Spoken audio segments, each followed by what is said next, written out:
Quando o assunto é One Piece, todo mundo conhece os mesmos momentos. A morte do Ace, Marineford, o Gear 5, o soco no Tenryubito. São cenas que marcaram gerações e merecem todo o reconhecimento que recebem. Mas One Piece tem mais de 1000 episódios. E dentro dessa história absurdamente longa, existem momentos que são tão marcantes quanto os mais famosos, mas que quase nunca aparecem em nenhuma lista. Hoje a gente vai mudar isso. Esses são os 10 momentos mais icônicos de One Piece fora do óbvio. Número 10. Usopp enfrentando Luffy, Water 7. Um dos arcos mais densos emocionalmente de toda a obra. E no meio de tanta coisa acontecendo, acontece uma das brigas mais pesadas da série inteira. Não pela violência, mas pelo que ela representa. Luffy toma a decisão de abandonar o Going Merry. O navio está destruído além do limite, e a realidade é cruel. Ele não tem mais conserto. Mas para Usopp aquilo não é só um navio. É a conexão com Kaia, com sua infância, com tudo que ele deixou para trás quando decidiu se tornar um pirata. E mais do que isso, aquele momento expõe um medo que ele carregava faz tempo. O medo de ser deixado para trás. O medo de não ser forte o suficiente. O medo de ser descartável dentro da tripulação.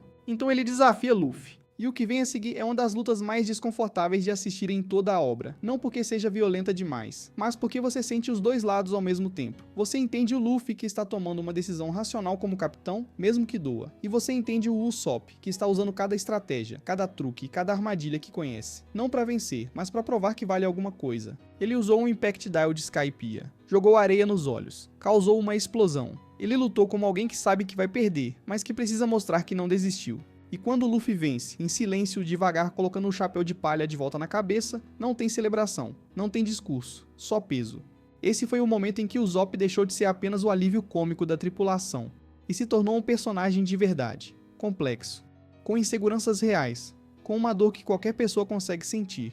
E talvez seja exatamente por isso que essa cena nunca sai da cabeça de quem assistiu. Número 9. O adeus ao Going Merry. Pode parecer estranho falar que um navio fez milhões de pessoas chorarem, mas One Piece é exatamente o tipo de obra que consegue fazer isso. O Going Merry foi o primeiro navio dos Chapéus de Palha, presente de Kaia para Usopp. Testemunha de cada vitória, derrota, cada momento absurdo que essa tripulação viveu. E ao longo dos arcos, sem que você percebesse direito, ele virou um personagem, não oficialmente, mas na prática. Quando a Quilha finalmente cede e o Merry aparece pela última vez, indo sozinho de alguma forma para resgatar a tripulação durante a fuga de Enies Lobby, algo muda na cena. A Iceberg revela que o navio havia se consertado sozinho, movido pelo desejo de velejar mais uma vez. O lendário Klabauterman, o espírito de um navio que amava seus tripulantes. E então Luffy faz o que precisa ser feito. Ele ateia fogo no Merry. Um funeral viking. Enquanto o navio arde, a voz do Merry fala pela primeira e última vez, pedindo desculpas por não ter conseguido segurar mais, agradecendo por terem navegado com ele. E então, entre as chamas, ele some. Durante as comemorações dos 25 anos do anime de One Piece, uma votação global elegeu os momentos mais impactantes da série. Com toda a concorrência de cenas históricas, foi a despedida do Going Merry que ficou em primeiro lugar como o momento mais querido pelos fãs. Não é à toa, porque aquela cena não era sobre um navio, era sobre crescimento. Era sobre aceitar que algumas coisas chegam ao fim, por mais que a gente queira segurar.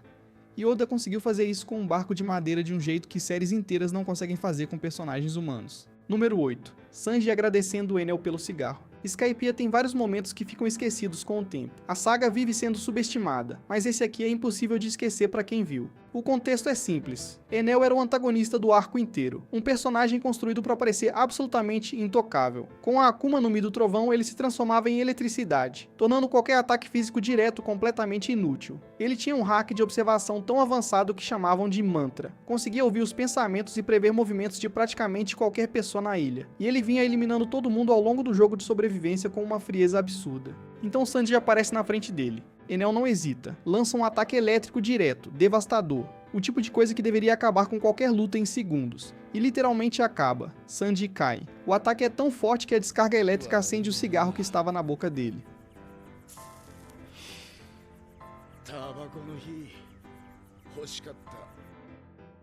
Essa frase dita naquele estado definiu tudo que o Sanji é enquanto personagem. Não era arrogância vazia, não era comédia barata. Era a recusa absoluta de um homem em perder a dignidade diante de alguém muito mais forte. Como se dissesse, você pode me derrubar, mas não vai me tirar a postura. E tem um detalhe que os fãs só descobriram muito tempo depois. Aquele era o 100º cigarro do Sanji no anime. Seja coincidência ou algo planejado entre Oda e os animadores, o fato é que combina demais com o personagem. Essa cena nunca aparece nos grandes rankings, mas para qualquer pessoa que acompanha One Piece de verdade, ela é uma das que ficam. Número 7. Soji King. Atire naquela bandeira. Enies Lobby é considerado por grande parte dos fãs o melhor arco de toda a obra. E dentro de um arco inteiro cheio de momentos absurdos, esse é o que carrega mais peso.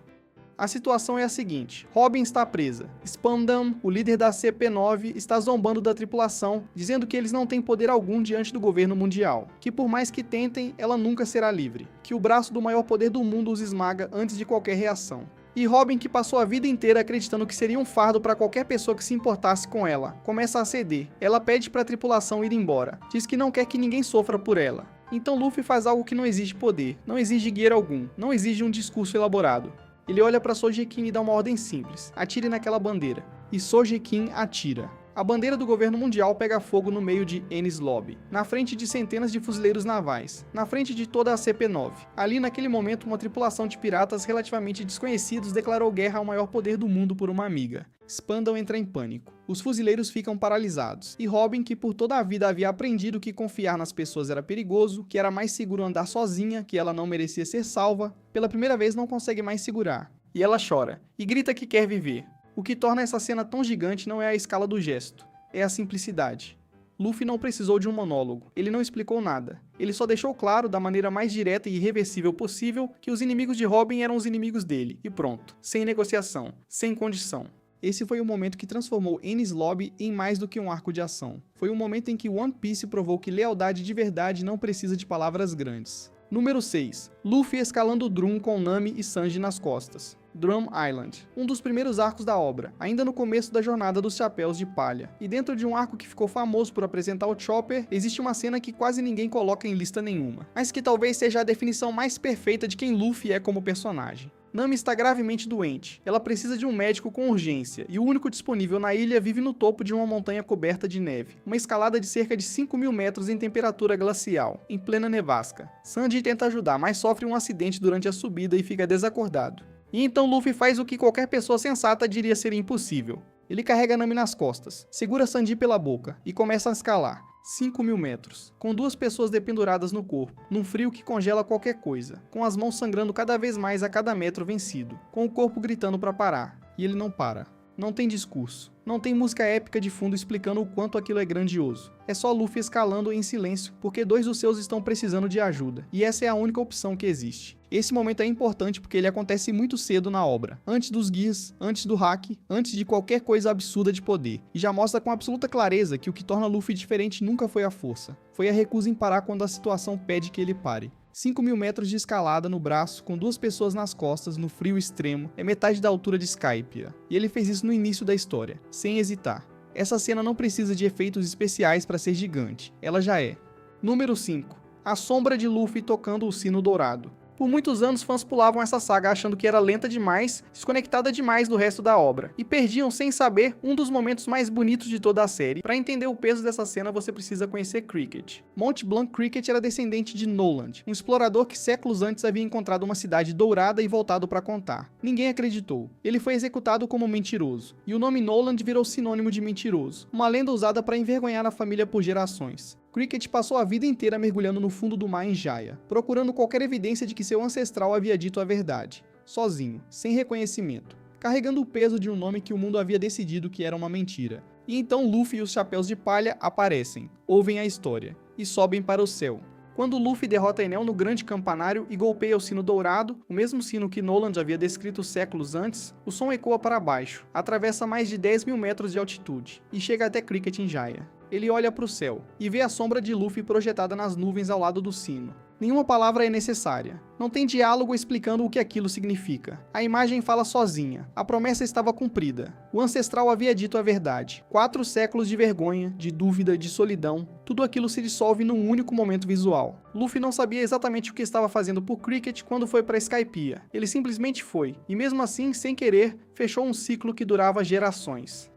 Número 4. Nami perdoando Jinbe na Ilha dos Tritões. Durante o arco da Ilha dos Homens-Peixe, Jinbe revela algo pesado. Foi ele quem libertou Arlong no passado. Como Shichibukai tinha a obrigação de intervir e não o fez. E por causa dessa omissão, Arlong chegou ao East Blue, destruiu a infância de Nami, assassinou sua mãe adotiva Bell-mère e transformou os anos seguintes da vida dela em um pesadelo de dívida, servidão e solidão.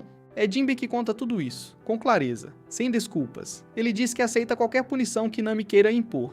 E você espera raiva, você espera que ela exploda. Depois de tudo que ela viveu, depois de tudo que Arlong tirou dela, seria completamente compreensível. Mas Nami surpreende. Ela diz que não o culpa, que o culpado foi Arlong, que ela não vai carregar mais esse ódio. Naquele momento, sem luta, sem discurso grandioso, sem trilha épica, Nami deu um dos maiores demonstrativos de maturidade emocional de toda a obra. Ela escolheu quebrar o ciclo, escolheu seguir em frente. E isso vindo de uma personagem que passou anos inteiros da vida acorrentada ao ressentimento é enorme. Sanji, que claramente estava furioso com Jinbe pela situação, apenas abaixou a cabeça e respeitou a decisão dela, porque ela era dela e de mais ninguém.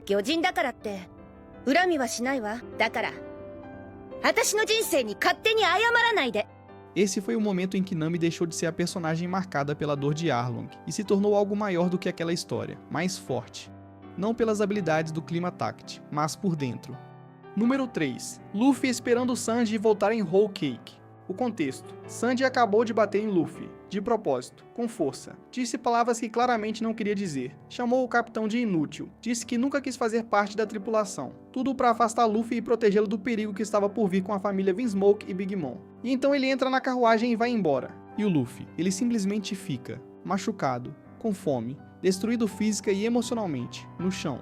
Mas ele se recusa a sair dali. Ele diz que não vai comer nada e não vai se mover até Sanji voltar. Não importa quanto tempo leve, não é orgulho, não é teimosia de capitão. É a única linguagem que Luffy conhece para dizer: eu sei que você não quis dizer nada disso. Eu sei que você vai voltar. E eu vou estar aqui quando você vier. E enquanto Sanji se afasta na carruagem, tentando esconder a cara para ninguém ver a expressão, você percebe o que essa cena realmente é. Dois amigos sofrendo exatamente da mesma forma, em silêncio, com nenhuma palavra sendo dita entre eles. Um dos momentos mais humanos de toda a obra, porque às vezes a maior força não é vencer uma batalha, é se recusar a desistir de alguém mesmo quando ela pede para você desistir. Número 2. Barba Branca morrendo de pé. Todo mundo lembra da guerra, mas poucos falam direito da imagem final. Barba Branca lutou durante toda a batalha já debilitado, velho, com doença grave, com metade do rosto destruído, com ferimentos que teriam matado qualquer pessoa normal muito antes do fim. Ele levou golpes de espadachins, tiros de pistola, explosões, um ataque direto de Akainu que perfurou seu peito. E ele continuou de pé. Quando finalmente sucumbe, a câmera abre, e mostra as costas de Barba Branca pela primeira e única vez com clareza. Nenhuma cicatriz. Em toda a vida, em todas as batalhas, Edward Newgate nunca virou as costas para um inimigo, jamais fugiu. Cada ferimento que carregava estava de frente. E esse detalhe revelado em silêncio naquele momento não precisou de explicação. Ele falou por décadas de história de um personagem que a obra mal tinha tido tempo de mostrar. Barba Branca morre de pé, com a lança na mão, olhando para frente. E antes de ir, ainda declara ao mundo que o One Piece existe, acendendo a faísca que Gold Roger havia deixado séculos antes. É uma morte que parece vitória, e provavelmente é. Número 1. Raizo está seguro. Esse momento pegou muita gente completamente desprevenida, e é exatamente por isso que ele está no topo dessa lista. Durante a saga de Zou, a tribo Mink passou por algo impensável. Jack, um dos subordinados de Kaido, atacou a Ilha do Elefante com um arsenal devastador, incluindo gás venenoso. Ele queria saber onde estava Raizo, um ninja da família Kozuki de Wano. Os Minks não entregaram, foram torturados, perderam membros, quase foram exterminados por inteiro. E mesmo assim ninguém falou. Nem os mais fracos, nem os mais jovens. Nem quando o rei Nekomamushi perdeu um braço e o rei Inuarashi perdeu uma perna. Ninguém abriu a boca. Quando Kinemon e os samurais chegam e perguntam com angústia onde está Raizo, a tensão é enorme. Toda a narrativa da saga havia construído o pior cenário possível. Você espera a tragédia. Você espera a notícia de que ele não sobreviveu, ou que foi entregue, ou que havia algo terrível por trás do segredo. E então Nekomamushi e Inuarashi se ajoelham, os dois líderes da tribo, rivais históricos que mal conseguiam estar no mesmo lugar, e dizem juntos: Raizo está seguro. E os chapéus de palha ficam em silêncio percebendo o peso daquilo, porque os Minks haviam sofrido tudo aquilo sabendo que poderiam simplesmente entregar um homem e acabar com a dor, e escolheram não entregar. Nekomamushi explica com calma. Eles eram aliados da família Kozuki há gerações, e não trairiam seus aliados nem que isso custasse o reino inteiro. Esse é o momento mais icônico fora do óbvio de One Piece, porque ele não tem explosão, não tem poderes, não tem batalha, só lealdade. A lealdade mais absurda, silenciosa e impossível que uma obra de ficção já mostrou. E One Piece fez isso com uma tribo de animais antropomórficos, numa ilha em cima de um elefante gigante, como se fosse simples. Esses foram os 10 momentos mais icônicos de One Piece fora do óbvio. Se você chegou até aqui, tem algum momento que você colocaria nessa lista que a gente deixou de fora? Comenta aí, porque One Piece tem tantos momentos marcantes que essa lista poderia ter 100 entradas e ainda faltaria coisa.